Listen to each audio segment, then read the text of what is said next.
53, versículo 4. Cada versículo falar, vamos examinar algumas palavras, não vamos prestar bem atenção. Vamos entender. Versículo 4, né? Diz assim, vamos começar no versículo 1. Texto muito maravilhoso. Quem creu em nossa pregação e a quem foi revelado o braço do Senhor, porque foi subindo como renovo perante ele e como raiz de uma terra seca. Não tinha aparência nem formosura, isso refere-se a Cristo.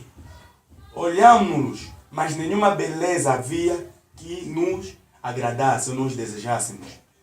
Era desprezado e mais rejeitados entre os homens, homens de dores e que sabe que é padecer, e como um de que os homens escondem o rosto. Era desprezado e dele não fizemos caso nenhum. Versículo 4. Certamente ele tomou sobre si nossas. Primeiro vamos pegar essa palavra nossas. Vamos analisar bem. Vamos começar a sublinhar essas palavras que vai se referir, que nos remete nos eleitos, né? Vamos ver. Certamente ele tomou sobre si nossas, né, irmãos? No versículo 4, nossas enfermidades e nossas dores levou sobre si. E nós, também encontramos um nós aí. Vamos depois explicar o que significa. E nós os eleitos, o reputamos por aflito e ferido de Deus. Andamos parando no versículo 4, para deixar só claro alguma coisa dos irmãos. Quando diz que ele levou sobre si as nossas enfermidades, não está falando as nossas doenças. Não está falando que ele levou as nossas dores de cabeça. Jesus não levou as dores de cabeça de ninguém. Porque no livro de 2 Coríntios 2, a 5, 21, diz aquele que não conheceu o pecado. Aquele que não conheceu o pecado, Deus o fez pecado por nós, para que nele fôssemos feitos a justiça de Deus. O que Cristo já se tornou, não é assim dor de cabeça, não levou dor de cabeça, ele levou pecado. Então essas enfermidades é pecado. Isso é que nós encontramos no mesmo Isaías capítulo 1, no versículo 6, como descreve aquele homem estragado.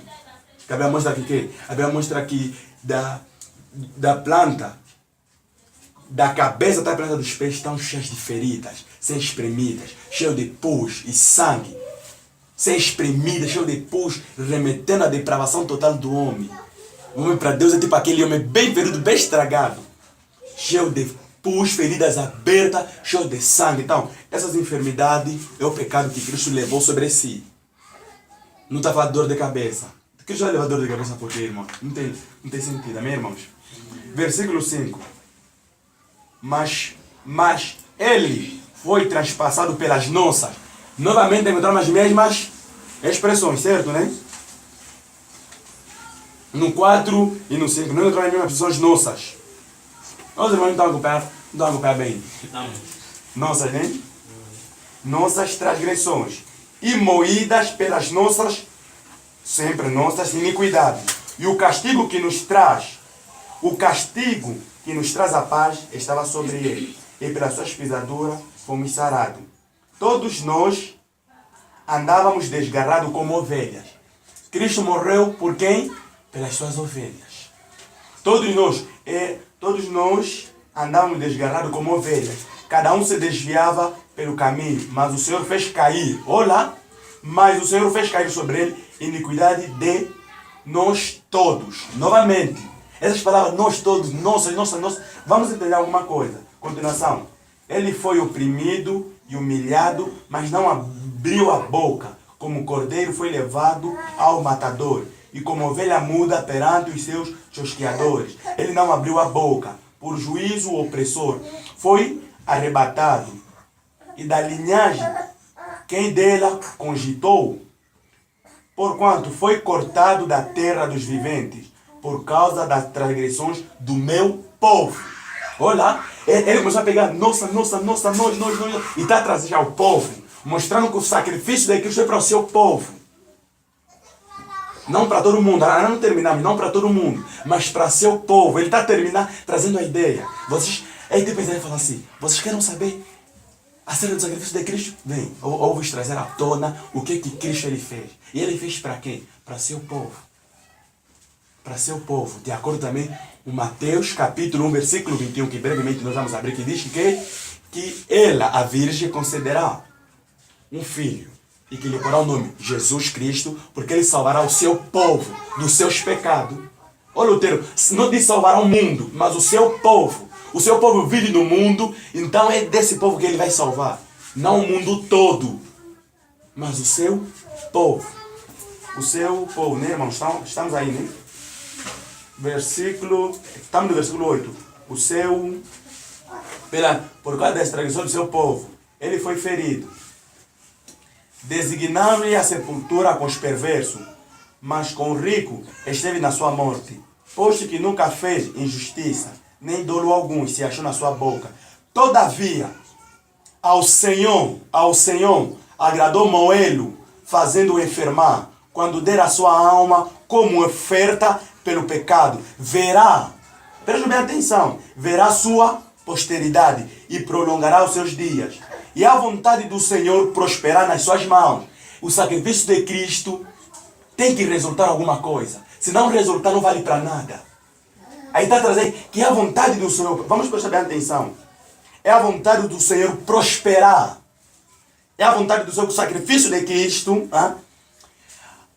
salvasse mesmo pessoas mesmo. Porque a morte de Cristo não é para possibilitar, é para salvar. Não é uma possibilidade, mas é para salvar. Então, ele verá sua posteridade e prolongará os seus dias. E a vontade do Senhor prosperar nas suas mãos. Versículo 11. Cristo morreu. Olha o versículo 11 que vai já nos remeter. O que a cruz de Cristo vai resultar? Ele verá o fruto do penoso trabalho de suas mãos. Ele quem? O Cristo. Aquilo que Cristo fez com suas mãos. O sacrifício de Cristo. Aquela morte de Cristo. Ele diz que ele verá o fruto. Ele vai ver o fruto. Não foi em vão, ele vai ver os frutos, as evidências de que aquela morte foi verdadeira. Então, tem que revelar os frutos. Ele verá o fruto penoso do trabalho de suas mãos, né? Ele verá o fruto penoso do trabalho da sua alma e ficará satisfeito. O que ele vai ficar satisfeito? O meu servo, o justo, com o seu conhecimento, justificará a muitos. Porque as iniquidades dele levará sobre si. Todos aqueles que a iniquidade deles, Cristo levou. Vai eles fazer o quê? De acordo com esse texto. Vamos acompanhar bem. Ficará satisfeito o meu servo e justo com seu conhecimento. E justificará, os irmãos estão a acompanhar? Sim. E justificará a muitos, porque as iniquidades dele levará sobre si.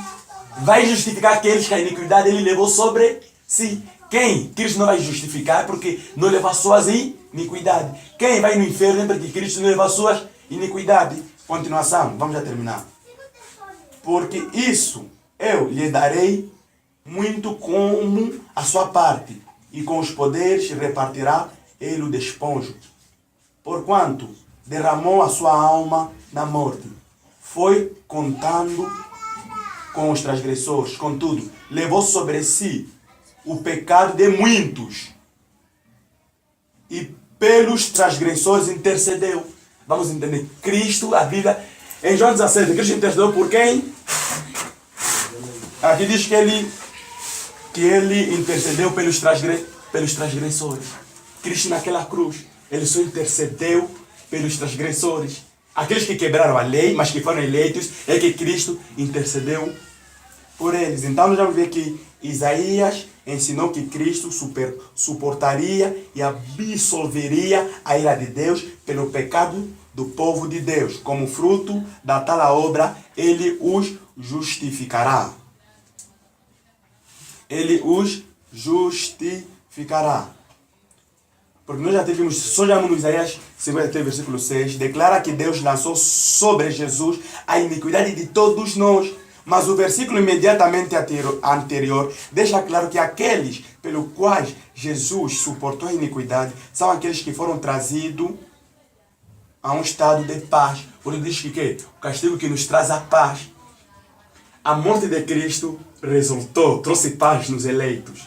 A morte de Cristo trouxe alegria, satisfação, realização, completação nos eleitos. Romanos 5:1, para nós entendermos bem esse texto da Isaías. Um irmão pode abrir mesmo e ler.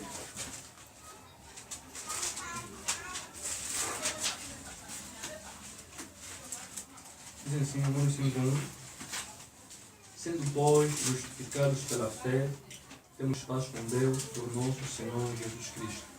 Você, se o irmão tentar bem na leitura, acho que no versículo 8, ele já nos mostra que é mesmo no versículo 11.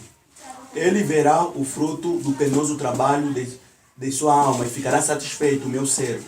O justo, com seu conhecimento, justificará a muitos, porque as iniquidades deles levará sobre si. Então, o texto de Romanos, que começa a referir-se à justificação, refere-se aos eleitos. O que é justificação? A palavra justificação vem do grego, significa dikaio, que significa atribuir justiça em alguém. Alguém é salvo porque Cristo atribuiu a sua justiça nele.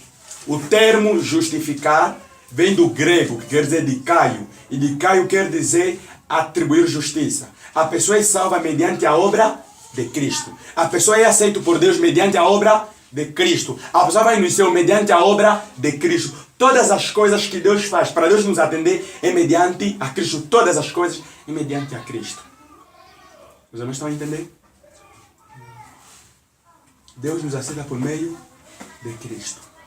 Agora já, só faltou 4 pontos para nós terminarmos já.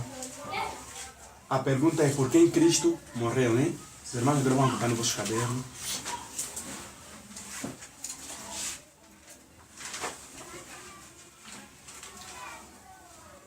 Por quem Cristo morreu? João capítulo 10. João capítulo 10 mesmo.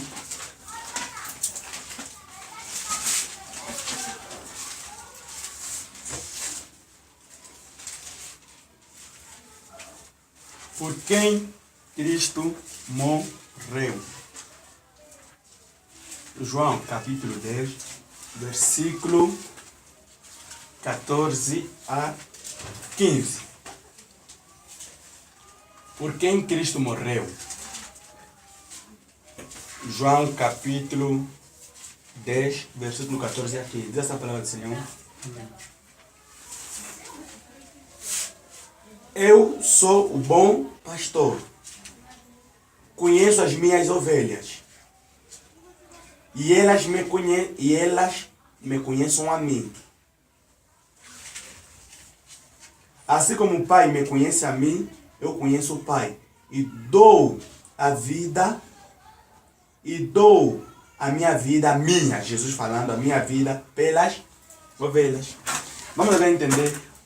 Vamos pegar coisas importantes nesses 2 versículos. Primeiro, Cristo, ele é o bom pastor. Amém, irmãos? Ele conhece as suas ovelhas. Significa que ele conhece os seus eleitos. E elas me conhecem. Elas quem? As ovelhas. Os eleitos conhecem quem? Jesus Cristo. Porque ele é seu Senhor e Salvador. Assim como o Pai conhece a mim, eu conheço o Pai. E dou a minha vida pelas ovelhas. O texto aqui está a mostrar que ele dá vida pelas suas ovelhas. Ele não diz que dá vida pelo mundo. Ele não diz que dá vida por todas as pessoas. Mas ele traz uma restrição, um grupo determinado, que esse grupo são chamados ovelhas dele. Dou a vida pelas minhas ovelhas. As ovelhas são dele. E ele dá vida. Ele morre. Ele satisfaz a justiça de Deus. Ele paga o preço a favor desses eleitos. Ele naquela cruz foi abandonado a favor desses eleitos. Ele naquela cruz morreu fora dos portões de Jerusalém, não só abandonado pelo povo, mas abandonado pelo povo e pelo seu Pai, a favor dos eleitos. Ele suportou aqueles açoites a favor dos eleitos. Ele suportou aquela cruz a favor dos eleitos. Ele suportou aquela coroa de espinho a favor dos eleitos. Todas as coisas, aquilo que nós vimos na cruz de Cristo, é a favor dos eleitos. É a favor das suas ovelhas. Essa doutrina não surgiu na mente de Calvino. Surgiu na mente do próprio Deus. Porque o próprio Deus está a mostrar. Quem crê nessas doutrinas terá um bom testemunho. Por quê? Porque os apóstolos vão estar a favor dele. Pedro vai nos olhar e falar, estão a seguir a Bíblia. Paulo vai nos olhar e falar, estão a seguir a Bíblia. Tiago, Bartolomeu, todos vão falar, estão a seguir a Bíblia. E não só, também os reformadores vão confirmar que estão a seguir a Bíblia. Isso é bíblico. Nós já vimos o que é? Nós vimos que já no Velho Testamentário, em Isaías, nós vimos já Deus mostrando em Isaías 53 que morreu para seu povo. Morreu para suas ovelhas. Para poder que? Lhe justificar. Cristo morreu. Satisfez a justiça de Deus. A justiça de Deus, quando fala justiça, significa que quando ele pecou, ele tinha que morrer, né? Mas Cristo, ele preferiu morrer a favor daqueles que deveriam morrer. E ele pagou o preço, e ele morreu. Mas aí não está o Evangelho. O Evangelho aí ainda está incompleto. Sabe aí, para o Evangelho estar completamente completo, sabe, tem mais duas coisas. Tem a ressurreição e tem a ascensão de Cristo da terceira. Duas coisas maravilhosas que devem ser ensinadas. Se Cristo não poderá morrer, como que seria? Se Cristo não poderá morrer, significaria que Deus não aceitou o sacrifício dele, nós poderíamos ser salvos. Se Cristo não deveria acordar, morreu nem não acordar mais, o sacrifício dele foi em vão, só morreu de favor. Agora, Cristo ressuscitou para quê? Paulo, no livro de Romanos, diz que ele ressuscitou para a nossa justificação. Se alguém um dia vos perguntasse por que Cristo ressuscitou, você fala assim, Cristo ressuscitou por duas coisas. Se ele não queria ressuscitar, a primeira coisa, significa que Deus não poderia aceitar, não aceitou o seu sacrifício.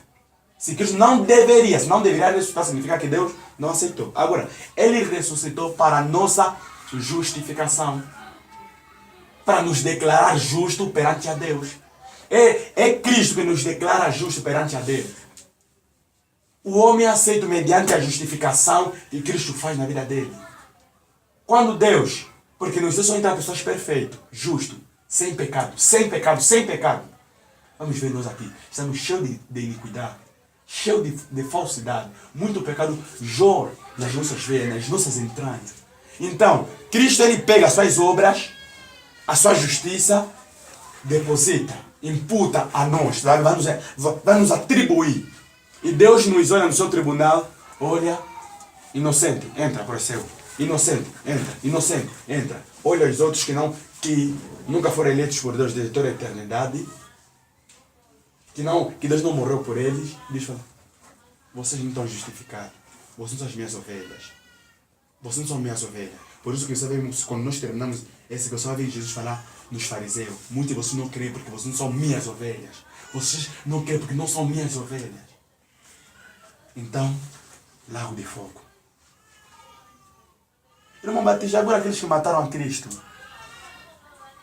Se tudo que eu falar você esquecer, guarda só mesmo isso. Se tudo que eu falar você esquecer, isso eu quero que você guarda. Aqueles que mataram a Cristo, Deus só usou aqueles para matar a Cristo a favor dos eleitos, a favor da salvação dos eleitos, mas eles não foram salvos. Eles foram só o instrumento que Deus usou para salvar os eleitos, mas eles não foram salvos que mataram. Deus pegando a enxada, utilizando só para ele, só para capinar. Mas depois pega a enxada, não prestes para nada. Aqueles que mataram a Jesus, Deus, porque você viu no Isaías capítulo 10, 53, versículo 10, foi da vontade de Deus esmagá-lo. Quem morreu, Cristo é quem? É Deus. Mas por esses instrumentos foram os homens. Mas foi Deus quem matou a Cristo, não foi o diabo. Os pentecostais também trazem essa heresia. Não, foi o diabo quem matou Cristo. Mano, se o diabo, como Jesus está falando que poderá morrer, impediu Pedro, disse, não, Jesus não morre. Jesus disse, arreda Satanás. Pedro no Getsemane, como Jesus virou para lhe buscar, pegou faca e queria defender Jesus. Jesus lhe privou. O diabo ele não queria que Jesus morresse. Ele usou todos os meios. para fazer que Jesus não morresse. Mas os decretos de Deus são irrevogáveis, são imutáveis. Nem o diabo, porque de acordo com Martinho Lutero, o diabo é o cão de Deus. Que significa que o diabo só faz aquilo que Deus lhe permite ele fazer.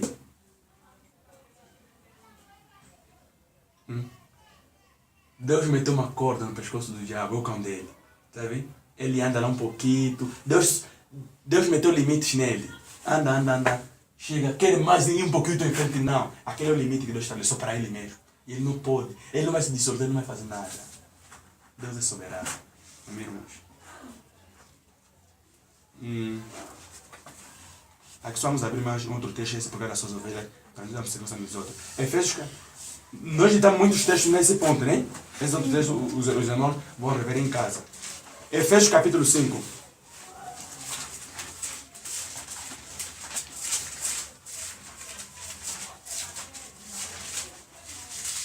Efésios capítulo 5. Versículo 25 a 27. Efésios capítulo 5.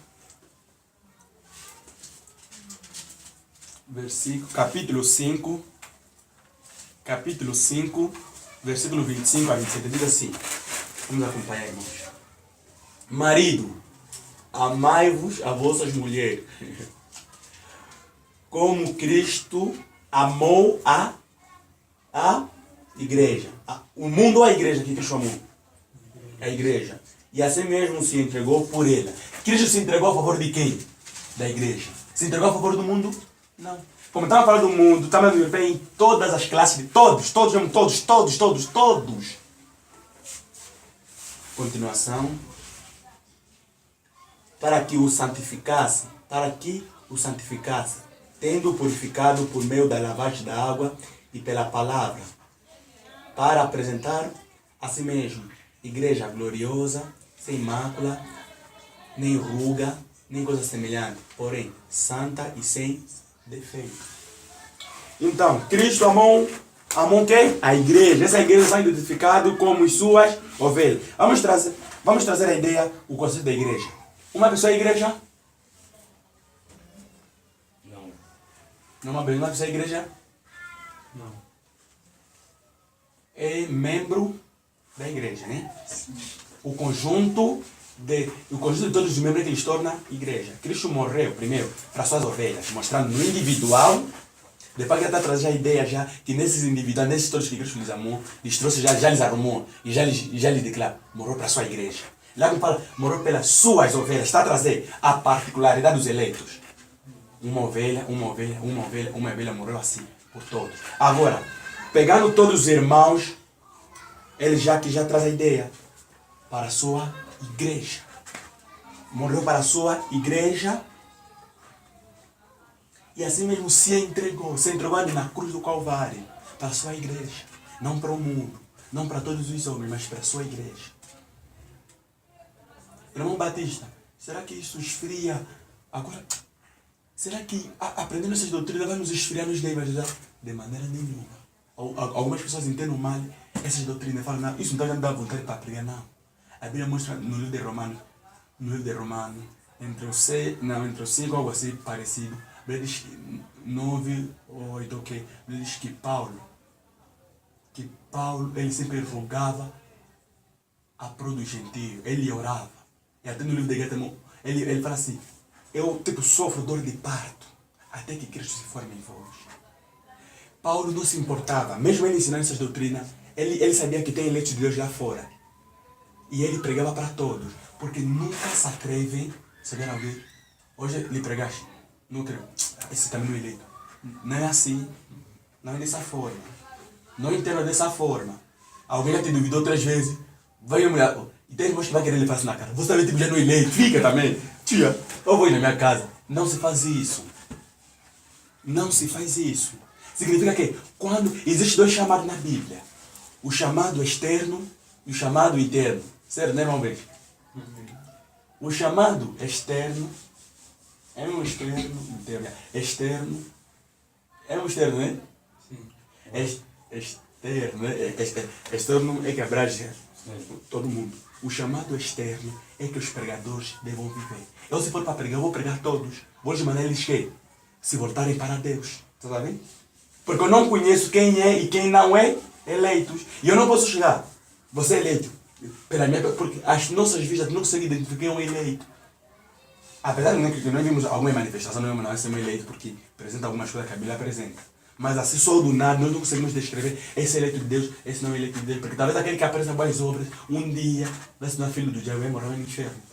Então, o chamado interno é que nós devemos fazer. Quando você está a pregar a palavra, tira na tua mente. Você está na tua mente, né? Que Deus escolheu alguns. Na medida que você vai pregar, os que obedecerem à tua voz, o que levar em consideração a pregação que você vai pregar, porque os eleitos virão a Cristo por meio da pregação do Evangelho. Você que vai dar conta que são eleitos de Deus. Agora, existe um outro chamado, que é o interno. Aquele que Deus faz no coração dos eleitos. Significa que na medida que o pregador pregou para todo mundo. Agora Deus vai entrar no coração dos eleitos. Lhes convence. Muda a sua vontade, muda a sua disponibilidade, abre o seu coração para ele. E você vê alguém que era completamente teimoso, filho do diabo, naquele dia. Mas não quero Deus. Deus foi lá com o chamado interno que é dele. Esse chamado é chamado interno eficaz. Significa que esse chamado homem não resiste, porque ele vai operar. Deus ele vai no coração do homem, o de pedra, tira aquele coração, põe de carne, esmolece, abre o coração dele, e quando ouvir a palavra de Deus, quebrantamento, lágrimas, choro. O irmão, não, eu quero mudar. Aquele é o chamado que Deus faz. E esse chamado é irresistível, que brevemente vamos aprender já na quinta-feira. Então, Cristo morreu para a sua igreja e pelos seus eleitos. Para a sua igreja e pelas suas ovelhas, né? A outra coisa é pelos seus eleitos. É pelos seus eleitos que Cristo também morreu. Agora, o terceiro ponto, todas as classes, né? Todas as classes. João 12, 32. Não pode ler isso. Vou terminar mesmo aí. João 12, 32. Aí entramos agora num outro tema muito profundo. Bem. E eu, quando for levantado da terra, todos atrairei a mim. Tá bom. Agora vamos entender, irmãos. Agora aqui onde está mesmo a dúvida de todos os irmãos e todas as irmãs estão aqui. Está nesse texto. A Bíblia apresenta duas classes de textos que deixam meio confuso. Texto que apresenta que Cristo parece que morreu por mundo todo e parece que morreu. Tem texto que apresenta morreu por mundo. Todos nós, tá vendo? Então como vamos enquadrar esses textos? Primeiro vamos pegar um texto que contém a palavra. Não, vamos pegar só dois textos que contêm a palavra mundo. João 3,16.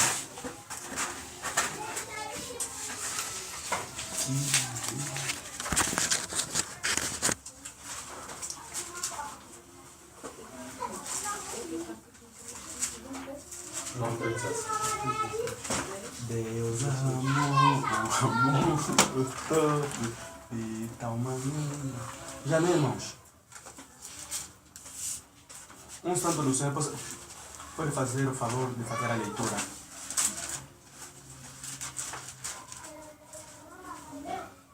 Diz assim. Deus amou. Pode dizer, irmão. Porque Deus amou o mundo de tal maneira que deu o seu Filho unigênito, para que todo aquele que nele crê não pereça, mas tenha a vida eterna. Sabe? Esses temas mundo. Aí entramos num campo mesmo que requer muita atenção para nós entendermos bem essas expressões, como são utilizadas. Outra expressão, João capítulo 1,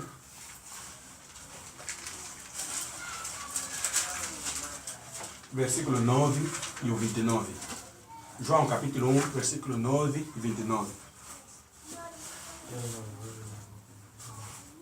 João capítulo 1, versículo 9 a 29. E nesta estava a luz verdadeira que alumia a todo homem que vem ao mundo. 29. No dia seguinte, viu João a Jesus, que vinha para ele e disse: És o Cordeiro de Deus que tira o pecado do mundo. Tá vendo? Mundo. Já dois textos que as palavras são empregadas a mundo. E esses são os textos que nós precisamos chamar irmãos, ou primos, ou sobrinhos, os arminianos nos trazem para trazer, para tentar desmascarar esta mesma doutrina. Outros textos que vai prestar agora a todos nós.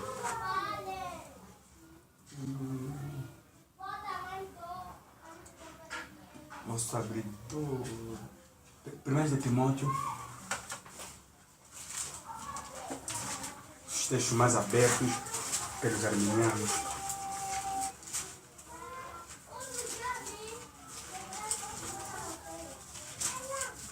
1 de Timóteo capítulo 2, versículo 4 a 6.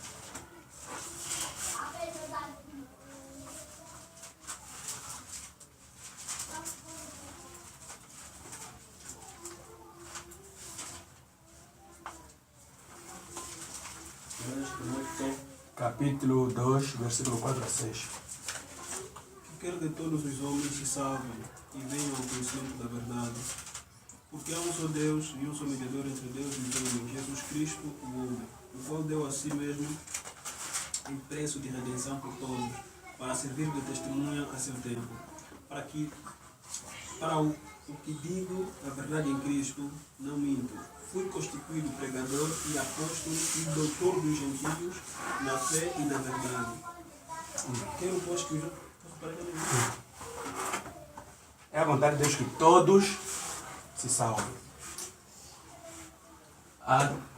Titos capítulo 2, versículo 11.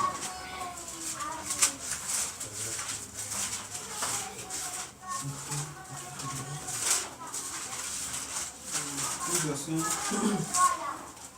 porque a graça de Deus se há manifestado, trazendo a salvação a todos os homens. Agora vamos explicar o João 3 e esses dois textos. Só pegar esses três mesmo. Do João 3, do Timóteo e do Titos. Vamos aplicar bem o que o João quer nos ensinar. Vamos lá.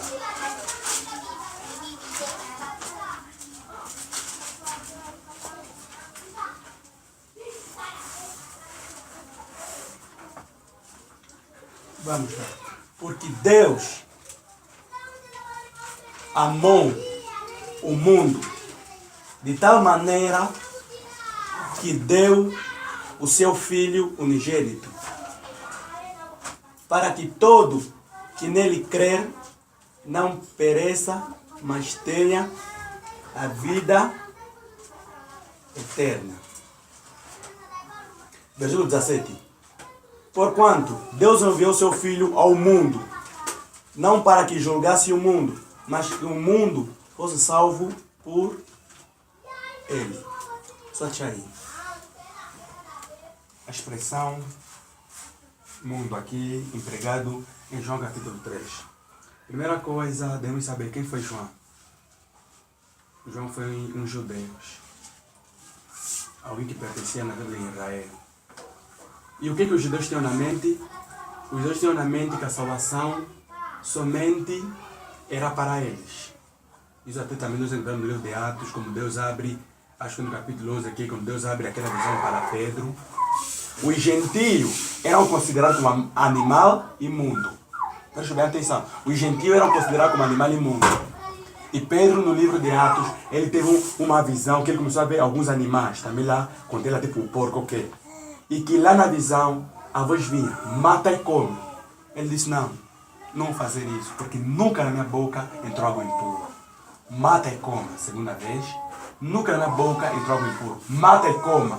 Nunca na minha boca entrou algo impuro. Então, outra vez, a quarta vez, a voz fala para Pedro, não chama imundo aquilo que eu purifiquei. Pedro ainda não sabe entender a visão. Mas depois Deus lhe trouxe a ideia de que aquela visão não estava se referindo a animal conforme ele estava a pensar. Significa três 3 gentios, um chamado Cornélio, né, irmão bem? O Cornélio, a Bíblia diz que um anjo apareceu e mandou para ir procurar um chamado Simão Pedro.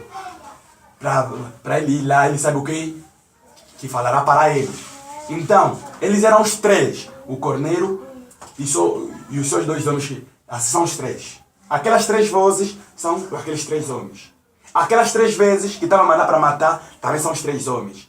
Aqueles animais são os 3 homens. Como é que eram considerados os gentios que somos nós? Eram considerados como porco, animal imundo. Então, Pedro não queria aceitar. É como se fosse que Pedro não queria ter uma comunhão. Pedro tinha na mente, não. Nós, eu não sou Israel, nós porcos, não. Agora, Deus estava a lhe trazer a ideia daqueles 3 homens que eram gentios. Depois a voz disse, não chama imundo aquilo que eu purifiquei. Não chama imundo talvez aquele que eu elegei. Então ele diz que aqueles 3 homens vieram e somente Pedro entendeu que aquilo não estava se referindo em comida. Estava se referindo àqueles 3 homens que eram judeus. Que eram gentios, que Pedro ele não queria mesmo comer aquilo todo. Então Pedro pegou para ele. Depois Pedro, nos outros capítulos, ele explica nos outros irmãos o que havia acontecido. Então, João, a ideia de João é que ele era judeu. Sabia que Jesus veio para ele. Mas agora aqui João, Deus está lhe levando um profundo entendimento. Porque uma das razões para o uso dessas expressões assim, né? Mundo, todos nós. Uma das razões que leva nós na Bíblia encontramos essas expressões mundo, todos nós. É para tirar a falsa ideia que os judeus tinham já que a salvação é só para eles. Quando o povo judeu rejeitou a Cristo, então houve uma possibilidade a todos os gentios, a todos os homens, a chegarem a Cristo e serem salvos. Então a expressão o mundo é para tirar na ideia de João, na ideia dos judeus que a salvação era para eles. Esse mundo aqui empregado é na questão de todas as classes. Deus aqui já está a anular. Já está a anular que a salvação é só para o povo dele, para o povo judeu. Aqui está a anular que também a salvação é para o povo gentil, conforme nós encontramos a aliança que Deus fazia, uma aliança irrevogável que nós vimos já no livro de Isaías, no 42, versículo 6. Então, a razão que levou João a escrever este mundo é para tirar na mente dos judeus que a salvação era para eles. Veja bem, atenção nisso que eu vou ler. Uma das razões para o uso dessas expressões era corrigir a nação, era corrigir a noção falsa de que a salvação era apenas para os judeus. Frase como o mundo, todos nós. Todas as nações, todas as criaturas, eles foram se beneficiar da salvação em Cristo Jesus. E este mundo também tem sido considerado como o mundo dos eleitos. Significa que aqui é que nós vamos já cair no livro de quê? No livro de Apocalipse, capítulo 5, versículo 9. Ele comprou para si povo, nação, língua. Sabe, comprou muita. Significa que? Significa agora que em cada nação existe eleito de Deus. Em cada povo existe eleito de Deus. Em cada língua existe eleito de Deus. Em cada nação existe eleito de Deus. E se existe eleitos de Deus, então a expressão que deve ser utilizada é o mundo todo. Não na questão que todos os homens serão salvos, mas na questão dos eleitos que estão separados individualmente em nações diferentes. São chineses, são o quê? Na questão de Deus lhes amar. Vamos lá entender bem essa palavra todos, que os arminianos gostam muito. 1 Timóteo 2.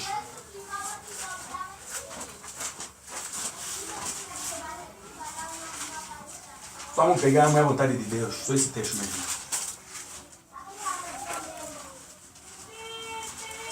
Vamos lá.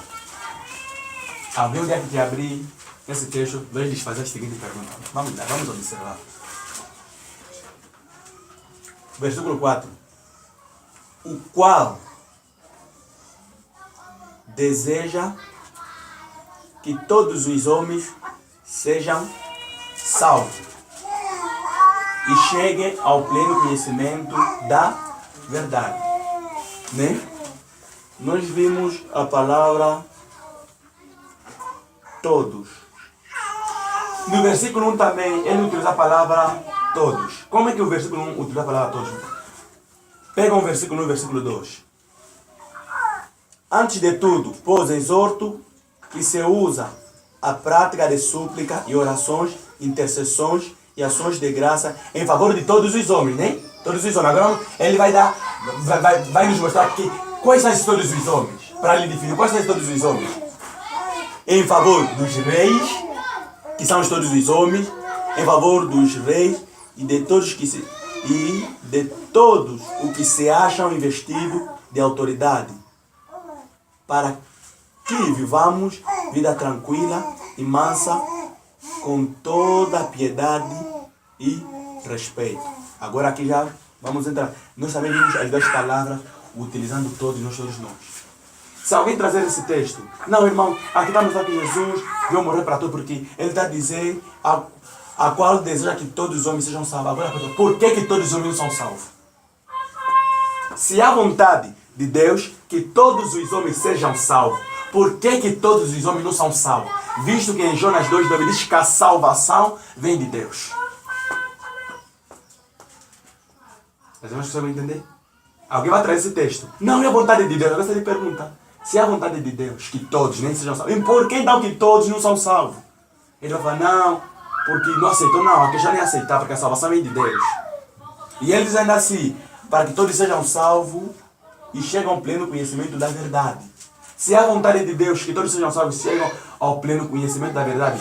Quem? Nós vimos que no estado adâmico todos os homens morreram, né? Eles, na depravação total radical, todos os homens estão cegos. Quem abre os homens é Deus. E esses homens, e aqui o texto fala que é a vontade de Deus que sejam abertos. Então, os únicos que serão abertos para eles verem, contemplar a verdade, são os eleitos de Deus. Então, esse todos também se refere aos eleitos de Deus. Esse todos não se refere a todos os homens, porque nem todos os homens serão abertos, nem todos os homens vão contemplar a verdade. Somente os eleitos de Deus vão contemplar a verdade. Então, significa que esse todos também refere-se aos eleitos, que eles serão abertos mesmo. Eles vão contemplar a vontade. E a vontade de Deus, que esses serão salvos. E eles mesmos serão salvos. Agora, se nós aplicarmos que esse texto aplica-se a todos os homens, então por que todos os homens serão salvos? Porque existem pessoas que estão no inferno, se é a vontade de Deus. Essa doutrina não é difícil de entender, é difícil de engolir. Custa bastante para engolir essa doutrina. Né? Titos, vamos lá. Os irmãos vão entender bem. Titos capítulo 1, né? Versículo 11. Já encontraram? Eu quero que todos encontrem para nós fazermos uma conta. Para nós lermos assim, todos em conjunto. 2:11. Primeiramente, né? Os irmãos se lembram do dia que nós fomos no monte. Eu trouxe a ideia da mal compreensão da graça de Deus, né? Eu falava, não, existem pessoas que entendem mal a graça de Deus. Pensam que serão salvos vivendo os seus pecados, mas nós vimos que Paulo, ele primeiro traz o estado de alguém que era do mundo, depois lhe traz a graça. Agora vamos entender, né? Porquanto a graça de Deus se manifestou salvadora a todos os homens. Versículo 12. Vai mostrar qual é o efeito desta graça. Qual é o efeito desta graça? Educando-nos para que, renegadas a impiedade e as paixões mundanas, vivamos no presente século sensata, justa e piedosamente. Versículo 13. Aguardando a bendita esperança e a manifestação da glória do nosso grande Deus e Salvador Jesus Cristo. Versículo 14. O chave é muito irmão de tudo. A qual assim mesmo se deu por nós, a fim de remir-nos de toda iniquidade e purificar para si um povo exclusivamente seu, zeloso das boas obras. Primeiramente, esse texto se refere aos eleitos de Deus. Não tem cabimento você trazer esse texto sustentando uma tua heresia, porque ele está mostrando que essa graça de Deus nos ensina a renunciar à impiedade. O ímpio vive na impiedade. E ele está trazendo o efeito desta graça salvadora. No versículo 11, ele traz o efeito. A graça de Deus se manifestou trazendo a salvação a todos os homens. Depois ele traz educando-nos. Essa graça vai nos ensinar. Nós largamos o pecado, vai nos ensinar, largamos as coisas mundanas, as pessoas da carne. E depois ele traz mais a ideia de que E essa guarda vai nos levar a guardando a bendita esperança da manifestação da glória do nosso Salvador Jesus Cristo. É quem que tem esperança. Quais são os que estão esperando? A Deus. São os eleitos de Deus, são os ímpios. Então, se alguém dia te trazer esse texto, leia mesmo de 11 até 14, já está completamente explícito. Esse texto não tem hipótese nenhuma alguém afirmar que aí está se referir os ímpios, está se referir os não eleitos, aí se refere aos eleitos.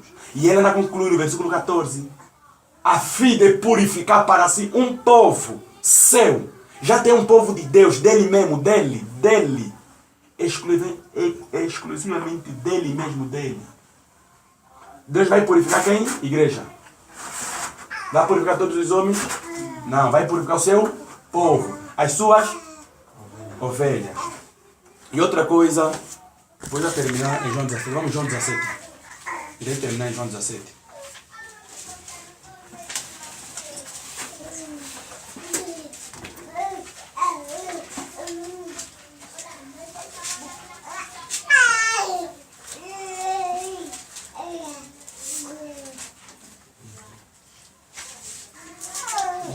Já, irmão. Vou iniciar no versículo 1, mas eu vou me apegar na parte B. João, capítulo 17, versículo 1. Tendo Jesus falando essas coisas, levantou os olhos dos céus e disse, Pai, é chegada a hora. Glorifica o teu filho, para que teu filho te glorifica a ti. Versículo 2. Assim como lhe conferiste a autoridade sobre a ser Cristo. João falando que Deus conferiu a autoridade em Cristo. Assim como lhe conferiste a autoridade sobre toda a carne, Cristo, sobre toda a carne, essa carne refere-se aos homens, a fim de que Ele concede a vida eterna a todos o que lhe deste. Primeiro, vamos entender. Olha a primeira frase. Assim como lhe conferiste a autoridade sobre toda a carne. Só essa frase. Essa frase já vai nos ensinar que Cristo tem autoridade sobre todos os homens. Ele até poderia salvar todos os homens. Ele até poderia morrer por todos os homens. Mas isso não era o propósito do Pai, ele fazer isso. Se Jesus poderia fazer isso, as Escrituras não prestariam para nada. Porque o Pai, o Filho e o Espírito são um em propósito. Nunca o Pai fala uma coisa, o Filho fala, Pai, discordo contigo, aí não quero, vou fazer. Não. Tudo que o Pai faz, o Filho concorda. E ele diz assim que lhe conferiste autoridade. Cristo tem autoridade para salvar todos os homens. Mas por que ele não vai salvar todos os homens? Porque não é da vontade do Pai. Olha a sequência. A fim de que ele o Cristo, conceda a vida eterna a todos que lhe deste. João está falando assim, Jesus só vai dar vida eterna naqueles que o Pai o deu. O Pai é que predestinou. O Pai é que escolheu. Entregou a Jesus. E Jesus vai dar vida eterna a este que o Pai os deu. Ele com o Pai estão em uma unidade perfeita. Não há discordância entre eles. O Pai elegeu e lhes deu. Até Cristo poderia salvar todos os homens. Mas não é da vontade do Pai que ele salva todos os homens. Mas é da vontade do Pai que ele salva os eleitos dele. É da vontade do Pai que ele salva os seus escolhidos. Versículo 9. O dia que alguém pegar também o João 9, não quiser aceitar, você lhe trazer essa ideia, também lhe pega, lhe dá o versículo 9 de João 17. Já vai se engasgar, vamos lá. Diz assim, João 9. E por eles, porque esse João 17 é chamado oração sacerdotal de Jesus Cristo. Versículo 9. É por eles que eu rogo. Não rogo pelo mundo, mas por aqueles que me deste, porque são teus. Texto bem claro. Texto bem claro. Jesus não estava para morrer. Ele agora já estava a confirmar. Em João 10, vos apresentou que ele dá vida para pessoas. Agora aqui já, preço para ele morrer, está a confirmar. Ele diz que não oro para o mundo. Se Deus amou o mundo, e o mundo que os arminianos sustentam é que são todas as pessoas, por que mais que aqui diz que não está a orar para o mundo? Uma contradição muito grande, muito elevada. Uma contradição muito elevada. Então, significa que Jesus não orou para todos os homens, só orou para os seus eleitos, orou para os seus discípulos, orou para a sua igreja. Lá quando a Bíblia diz que ele intercede por vós com os gemidos desprimidos, refere-se às igrejas, à igreja dele, o povo dele. Lá quando fala o Espírito Santo intercede por nós, não está falando pelos ímpios, está falando pelos eleitos de Deus. Não está falando pelos não eleitos, mas não está falando que ele intercede pelos não eleitos, mas é pelos eleitos de Deus. Toda a passagem que você veja, o amor de Deus sendo mostrado, são os eleitos de Deus. Deus amou a igreja, por isso que ele traz a ideia, mulheres, amem o vosso marido, assim como Cristo amou a igreja, assim mesmo se entregou por ela. Amem mesmo, amem. Então, no versículo 9, Jesus só ora para seus discípulos, no tempo presente, naquela época. Agora, no versículo 19,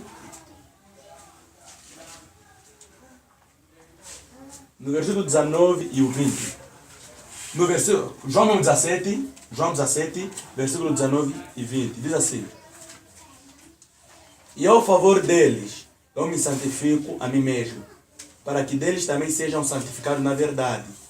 Não rogo somente por estes, mas por aqueles que vierem a crer em mim, por intermédio da sua palavra.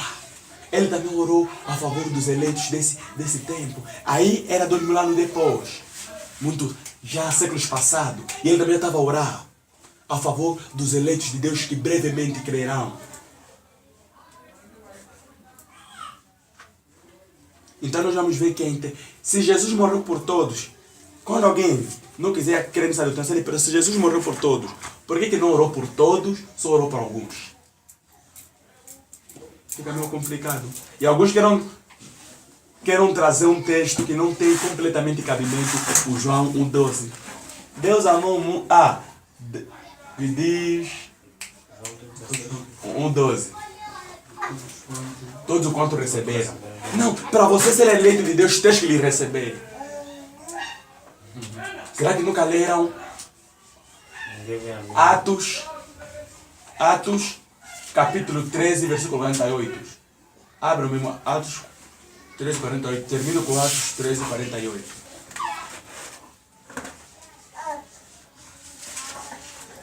Atos 13, 48. Eu não pode fazer a leitura.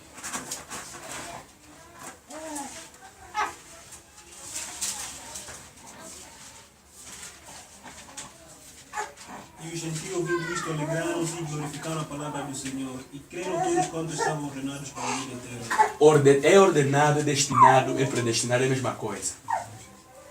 Ordenado, predestinado. Ele diz assim: os gentios, eles ouviram a palavra e creram todos. Não diz que, ele diz: creram todos que tiveram destinado ou predestinado para a vida eterna. Significa os que virão a crer em Cristo, são aqueles que já estão destinados, que já foram predeterminados, eles a crerem em Cristo. Esta é a doutrina da expiação limitada. Vamos nos regozijar nessa doutrina. Se alguém está aqui ainda, que é ímpio mesmo, só chega a Deus. Peça perdão ao Senhor. Deus está disposto a receber qualquer pecador que reconhece o estado dele miserável. O homem que conhece melhor essa pecaminosidade, conhece melhor a graça de Deus. O homem que se acha que tudo está bom, não conhece a graça de Deus. Martin Lloyd Jones dizia assim: se você acha que merece o céu, você não é cristão. Se alguém aqui me dizer que merece o céu, não é cristão, é filho do diabo. É filho do diabo. Ninguém merece o céu. Nós somos salvos pela graça. Então, olhemos para este Cristo.